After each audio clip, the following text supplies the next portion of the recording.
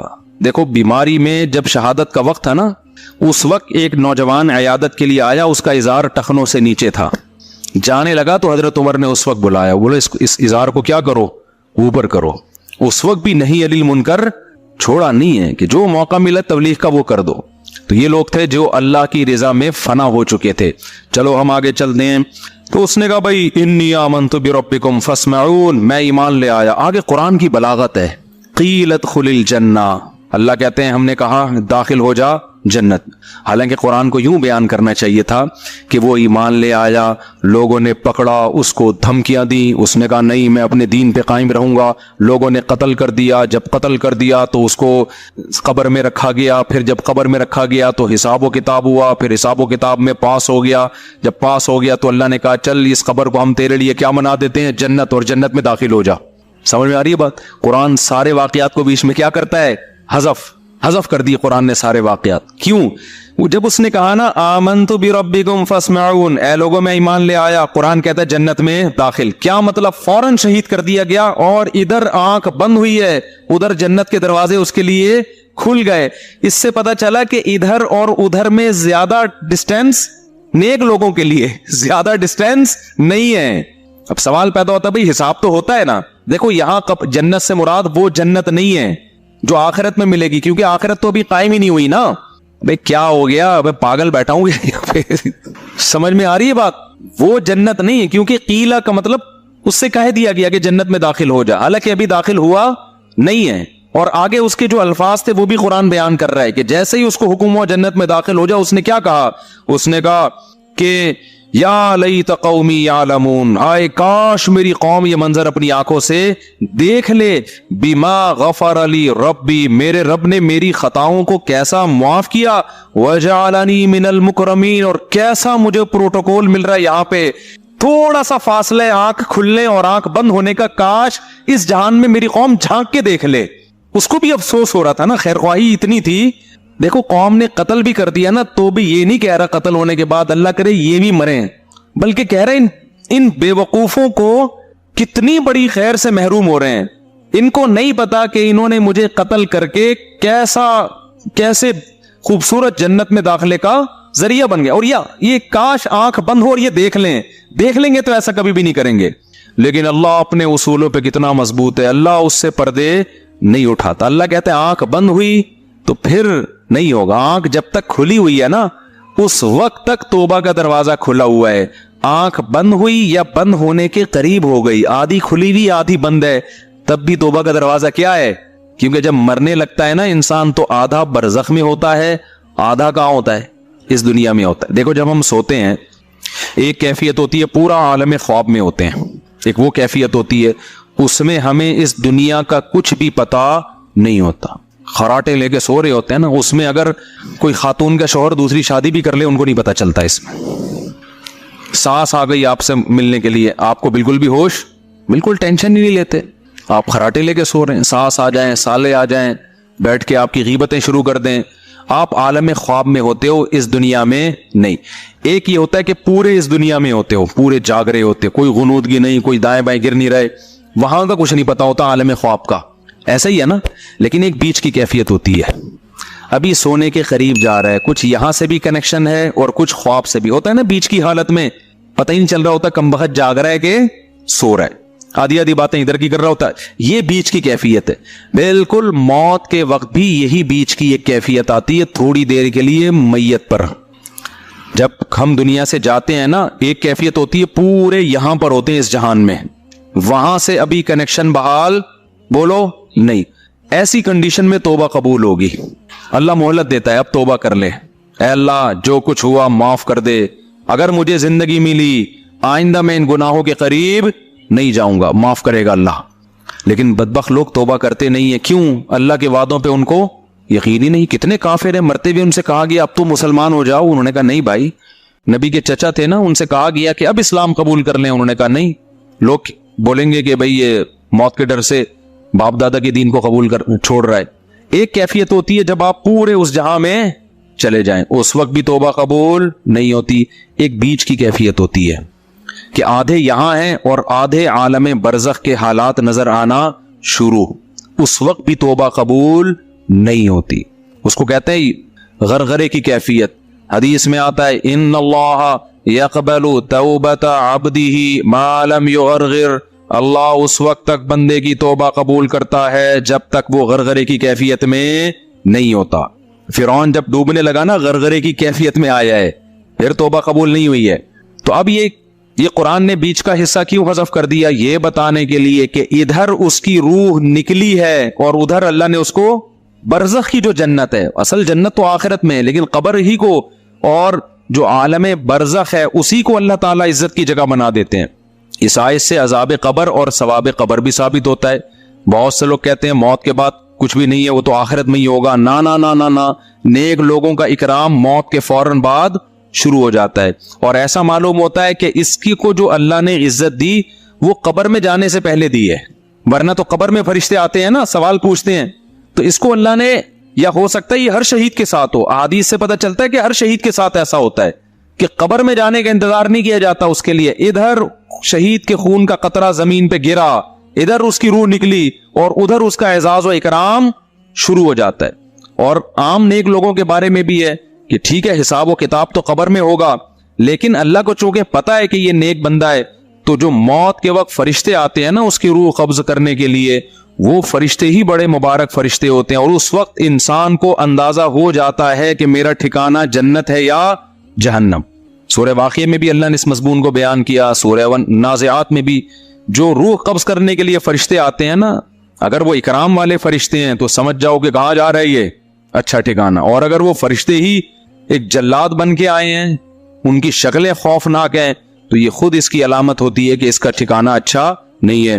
تو قرآن کہتا ہے قال یا لیت قومی یعلمون, وہ شخص کہنے لگا ہائے کاش میری قوم کو پتہ چل جائے. ادھر توجہ رکھیں, ہائے کاش میری قوم کو پتہ چل جائے. بما غفر لی ربی وجعلنی من المکرمین, کہ میرے رب نے میری خطاؤں کو بھی معاف کر دیا اور مجھے کیسا عزت دار لوگوں میں شامل. کیا مطلب؟ یہاں آ کے ایک پورا ایک لوگ ہیں, روحیں ہیں جو سب مکرمین میں ہیں, جتنے اچھے لوگ اللہ نے مجھے بھی انہی میں کر دیا ہے. تو وہ ترس کھا رہا ہے اور قوم کیا سمجھ رہی ہے, ہم نے کیا کر دیا, بندہ مار دیا. آپ نے مار کے اس پر ظلم نہیں کیا. کس پہ ظلم کیا ہے؟ اپنی جان پہ ظلم کیا ہے آپ نے. تو قرآن کہتا ہے وَمَا أَنزَلْنَا عَلَىٰ قَوْمِهِ مِن بَعْدِهِ مِن جُندٍ مِّنَ السَّمَاءِ وَمَا كُنَّا مُنزِلِينَ. جب اس کو شہید کیا نا قوم نے, تو اللہ کہتے ہیں ہم نے اس قوم پر تباہ کرنے کے لیے آسمان سے کوئی بڑے بڑے لشکر نہیں بھیجے, نہ ہمارا لشکروں کو بھیجنے کا ارادہ تھا. ان کانت الا صیحۃ واحدہ, فرشتے نے ایک زوردار چیخ ماری ہے. فاذا هم خامدون, اچانک وہ بجھ گئے. بجھتا کون ہے؟ انسان بجھتا ہے یا آگ بجھتی ہے؟ بولو. آگ. انسان تو نہیں بجھتے. ان کے لیے تو یہ لفظ ہونا چاہیے تھا کہ سارے مر گئے, لیکن اللہ کیا کہہ رہا ہے؟ اچانک سارے بجھ گئے. یہ بلاغت ہے. آگ پہلے بڑے شعلے مار رہی ہوتی ہے, ایسا لگتا ہے کہ تباہ کر دے گی سب کو. پانی ڈالو تو ایسی غائب ہوتی ہے جیسے اس کا نام و نشان تھا ہی نہیں. تو یہ بڑی طاقتور قوم تھے, بڑی باتیں کرتے تھے, ہم یہ ہیں, ہمارا یہ بزنس, ہماری یہ ترقی, ہماری یہ بلڈنگیں, ہمارے یہ جائیدادیں, ہمارا یہ کلچر, اور بڑی بڑی باتیں کی. اور اللہ نے ایک آواز دی ہے ایسے جیسے آگ کے اوپر آپ نے کیا کر دیا, پانی, اور سارے غائب ہو گئے, سارے مر گئے, سب طاقت اور قوت کیا ہو گئی, ختم. بچے بہت کہاں سے آدمی شور میں بھائی اوپر جو ہے نا بچے بہت زیادہ شور مچا رہے ہیں. جن خواتین کے بچے ہیں وہ اپنے بچوں کو کنٹرول کریں. بہت زیادہ چھوٹے بچوں کو تو مسجد میں لے کے ہی نہ آئیں. بہت زیادہ تراویح میں بہت شور شرابے کی آوازیں آ رہی ہوتی ہیں, تو کنٹرول کریں ان کو. اگر ہمارے گھر کے بچے ہیں تو بھی ان کو کان پکڑ کے گھر بھیج دیں. بعض دفعہ وہ مولوی صاحب کے کرام میں کہ جی مولوی صاحب کا بچہ ہے تو پتہ نہیں وہ اس کو کچھ کہہ ہی نہیں سکتے. تو ایسا کچھ بھی نہیں ہے. کسی کا بھی بچہ ہو شرارت کر رہا ہے تو اس کو کان سے پکڑ کے تمیز سے گھر کی طرف رخصت کر دیں اس کو. اچھا بھائی, وما انزلنا ان کانت اللہ صیحۃ واحدۃ. آگے اللہ کہتے ہیں یا حسرۃ علی العباد, اللہ کہتے ہیں مجھے بندوں پر افسوس ہے. یعنی اللہ کو بھی عذاب دے کے خوشی نہیں ہوئی ہے, اچھا نہیں لگا کہ میں نے سب کو مار دیا. اللہ کہتے ہیں مجھے کیا ہے, افسوس ہے بندوں پر. ما یاتیہم من رسول, جب بھی ان بندوں کے پاس میرا کوئی پیغمبر آیا, کانوا بہ یستہزئون, انہوں نے بھی ٹھانی ہوئی ہے کہ ہمیشہ ان پیغمبروں کا مذاق اڑانا ہے. آج یہ ٹھانی ہوئی ہے کہ جب بھی کوئی دین کی دعوت کا کام کرے گا تو ایک لبرل طبقہ ایسا ہے کہ اس نے مولویوں کا مذاق ہی اڑانا ہے. اس نے کیا کرنا ہے, مذاق ہی اڑانا ہے. تو یہ وہی چیز ہے. انبیاء, علماء انبیاء کے وارث ہوتے ہیں. اب انبیاء نہیں ہے تو ان کے وارث کون ہیں؟ تو یہ اس کا خوب خیال کیا کرو کہ جو لوگ علماء کا مذاق اڑاتے ہیں آہستہ آہستہ ایمان سے دور, کیونکہ دین تو وہیں سے سیکھا جاتا ہے نا. نتیجہ کیا نکلتا ہے؟ پھر میں بار بار بتاتا ہوں کہ سارے ایک جیسے نہیں ہوتے. اگر آپ کہتے ہو فلاں 2 نمبر نکلا, فلاں 2 نمبر نکلا, تو بھائی وہ 2 نمبر ہے نا. کسی 2 نمبر کی وجہ سے سب کو کہنا کہ سارے کیا ہوتے ہیں. جیسے جھوٹے نبی بھی تو آئے ہیں نا, آپ کو دلائل سے پتا چل گیا یہ جھوٹا نبی ہے, یہ جھوٹ بول رہا ہے. معاذ اللہ آپ نے سارے پیغمبروں کو برا بھلا کہنا شروع کر دیا کہ جس نے بھی نبوت کا دعویٰ کیا سب کیا ہے, معاذ اللہ نقل کفر 2 نمبر ہے. تو یہ تو خدا کے غضب کو دعوت دو گے نا. آپ یہی بولو گے بھائی یہ کیا ہے, یہ 2 نمبر ہے, یہ جھوٹا نبی ہے. تو اسی طرح کوئی جتنے بھی علماء دنیا میں پائے جاتے ہیں, کہیں آپ نے 2 نمبر مولوی دیکھ لیے تو اب یہ کہنا کہ مولوی کیا ہوتے ہیں 2 نمبر, یہ بڑا خطرناک جملہ ہے, بڑا خطرناک جملہ ہے. تو کیونکہ علماء انبیاء کے وارث ہوتے ہیں. آگے اللہ تعالیٰ فرماتے ہیں وَآیَةٌ لَهُمُ الْأَرْضُ الْمَيْتَةُ, اللہ فرماتے ہیں کہ پیغمبروں کو ہم جب بھیجتے ہیں تم پیغمبروں کا مذاق اڑاتے ہو, حالانکہ ہمیں اپنی توحید, اپنی قدرت, اپنے وجود کو ثابت کرنے کے لیے پیغمبر کو بھیجنے کی ضرورت نہیں ہے. اسی زمین میں اتنی نشانیاں ہیں جنہیں دیکھ کے تمہیں خدا کے وجود پر یقین آ جانا چاہیے. وہ 1-2 آیتیں پڑھ کے بس بیان ختم کرتا ہوں. وہ کہتے ہیں, اللہ تعالیٰ کہتے ہیں یہ زمین کو دیکھو, یہ مردہ پڑی ہوتی ہے, کوئی کھیتی نہیں ہے اس میں, گوبر, مٹی, پانی, یہی ہوتا ہے نا. اس وقت سائنسدان کیوں نہیں بولتے اس میں خربوزے اگیں گے, اس میں تربوز اگیں گے, اس میں, وہ تو اپنی آنکھوں سے دیکھ رہے ہیں تو کہہ رہے ہیں نا. اب تو دیکھ لیا نا کہ بھئی آم کے بیج سے کیا پیدا ہوتا ہے, آم. دیکھا نہ ہوتا نا, پھر سائنسدانوں کے حوالے یہ چیزیں کرتے, کہتے بھائی یہ کچھ بھی نہیں ہوگا, کچھ بھی نہیں ہوگا یہ. لیکن اللہ کہتے ہیں احییناہا, ہم اس زمین کو زندہ کر دیتے ہیں. تم اس میں ایک بیج ڈالتے ہو, اس بیج سے تناور درخت, اس درخت میں پھر پھول, پھر ان پھول پہ مکھیاں بیٹھتی ہیں, نر مادہ پھولوں کا ملاپ ہوتا ہے, پھر اس میں کچا سا پھل پیدا ہوتا ہے, پھر وہ پھل بڑا ہوتا ہے, پھر اس پھل کو کاٹتے ہو, وہی گٹلی اس کے اندر ہوتی ہے جو تم نے زمین میں دفن کی ہوتی ہے. حالانکہ